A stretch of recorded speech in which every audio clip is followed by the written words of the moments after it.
Right. So let's come to the next level. We started from the concept of God and prophets, and then social life as it is, portrayed, and then how about Sharia? Now we touch on other controversial issues.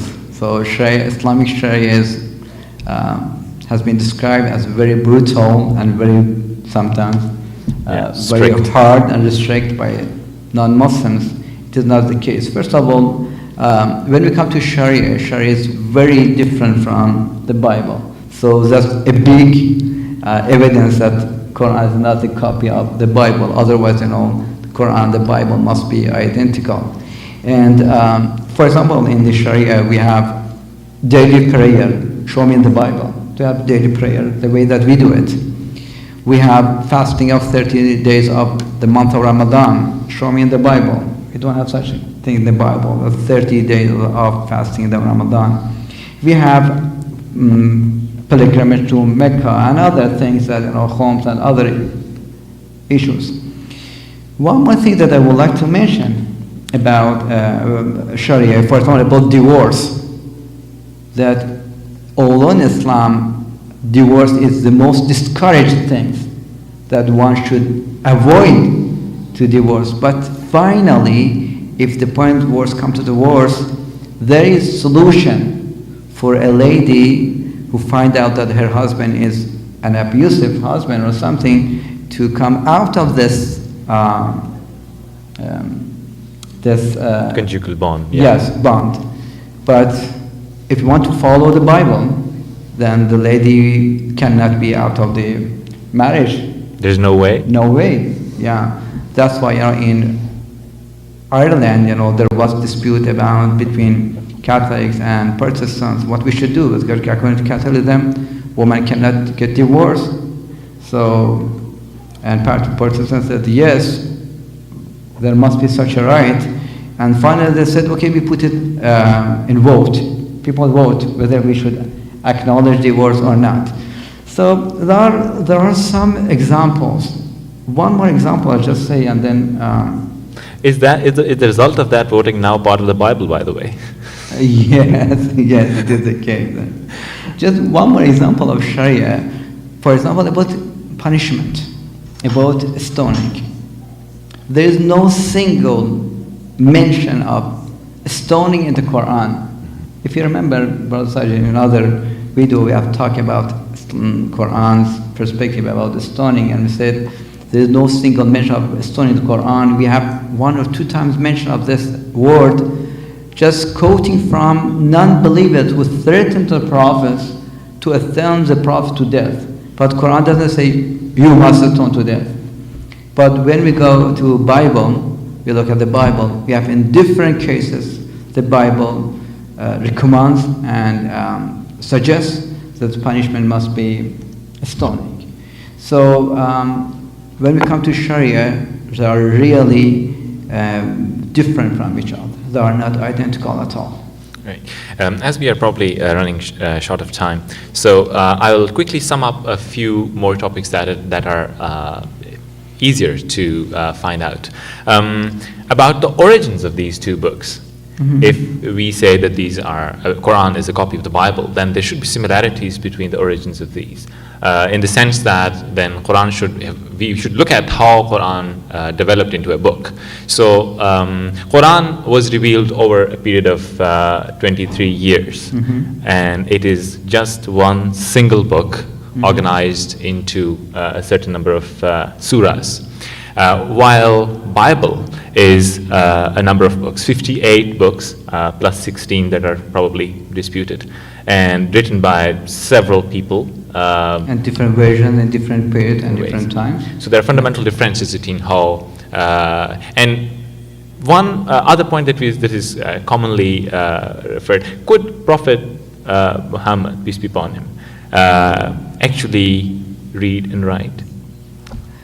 Yes, another point, but this is not controversial. According to history, according to all historical evidence, according to Muslim and non-Muslims, Prophet Muhammad, peace be upon him, was illiterate. He was not formally educated. He was the source of all educations. But he didn't go to a school. And there was no school in Arabian Peninsula. On that time, in the time of Prophet Muhammad, peace be upon him, the number of people who knew how to write or to read were less than the number of fingers, maybe 8 or 9 people. And if someone knew how to write or to read, everyone knows him. Prophet Muhammad, peace be upon him, lived in the society for 40 years, 40.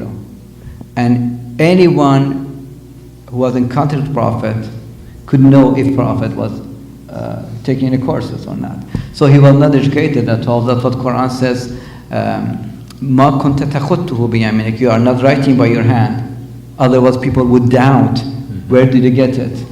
And it's very interesting to see in the Bible, in Isaiah chapter 29, verse 12 says that we sent to you a non-learned person, the person who could not read and write. We will send to you. Something like that. I don't remember exact words, but it says something to you that it will give this book or revelation to someone who could not read and write. And that's exactly what Quran says. النبي الأمي يجدونه مكتوبا في التوراة والإنجيل.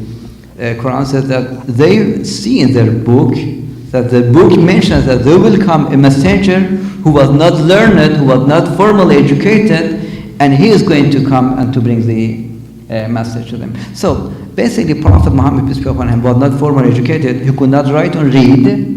How he could copy this book from others? And one more thing, on that time there was no Arabic translation of the Bible.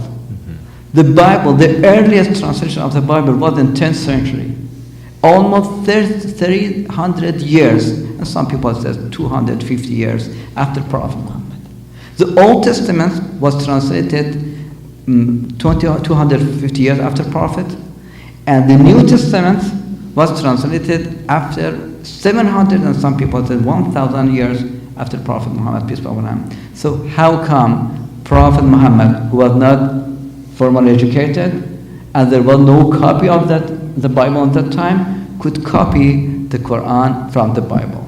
That's absolutely wrong, and that's very unfair judgment about Prophet of Islam.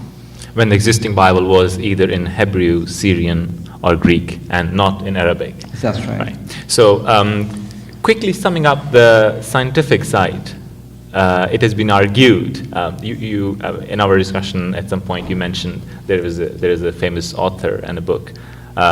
Would you like to read that for our viewers? Yeah, actually, just I mentioned it few words, and if you agree, we can put another session about the scientific aspect of Quran, because for sure we don't have time for this session. But with regard to the scientific issue, we believe that the Holy Quran is in harmony with latest discovery of science. What we have with regard to the creation of Earth, the sun, the moon, the human being, the days that human being has been created, about the expansion of the Earth that Quran says, "Inna la musun." Still, we are expanding the universe. Not expanding the Earth, expanding the universe. Yeah. So such kind of issues that even about Big Bang theory, that is very late discovery of science. Quran has mentioned this. If you are interested and our viewers are interested, we can have another session. And I suggest the book of a French scholar with the name of Maurice Bucaille. The title is "The Bible, the Quran, and Science." In this book, he compared the Bible and Quran with regard to scientific issues, where we can find many contradictions to science in the Bible. That's why Galileo was sentenced to jail, because he said that the earth is revolving around the sun, and but in the Quran we don't see anything which contradicts the science. Thank you very much for the very interesting conversation, Dr. Mesbah. With this, we conclude our today's session. I think many of our viewers, if not most of them, it's very evident that being a copy of the Bible, Quran would have had some very different parameters, some very different historical parameters, linguistic parameters, and as you will see, very different scientific evidence as well. So I hope everybody was enlightened, and I thank Dr. Mesbah again for joining the conversation. Wassalamu alaikum wa rahmatullahi wa barakatuh. Thank you very much.